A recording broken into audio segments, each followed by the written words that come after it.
Hey everyone, this is Brian from Motive Training, and today we're going to go over elbow controlled articular rotations, or elbow cars. Liz is going to demonstrate for us, and we're just going to jump right in. So the first thing we want to do is make sure we're stable, we're anchored. So Liz is going to make sure she feels comfortable in this position.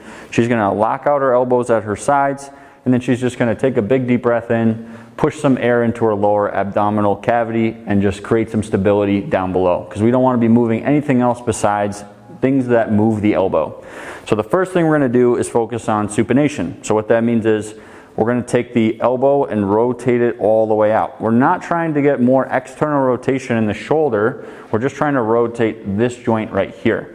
So these will be all the way down to your side, and then you're just going to rotate as far out as you can. Good.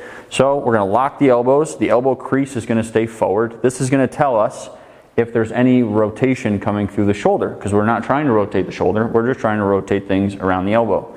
So if Liz goes to do the next part and we see movement through her bicep, that's telling us that it's rotating up here, not down here. So we have max supination, we're rotating all the way out, and then we're going to go through elbow flexion as we continue rotating the whole way. So we're trying to get as much supination out of the elbow as we can. The other thing to keep in mind is we want to keep the wrist straight. This will tell you if you're trying to use your actual wrist instead of your elbow yet again. So if you find yourself moving through here, you know that you're trying to compensate through the elbow. So we're going to max out flexion and go all the way up, going to as much supination as we can. And from here, we're going to keep those elbows locked in place, and we're going to pronate. But before we pronate, we're not just going to flip the hand over. We want to imagine there's an object in between the hand, and we want to go over it. So Liz is going to try to pronate over my hand. Keep going, keep turning over as much as possible. Good. And she's going to now go through extension of the elbow. She's going to try to go all the way down, maxing out pronation. As she does this, we want to see that there's not rotation up here, so that elbow crease stays facing forward the whole way down. No rotation through the upper arm.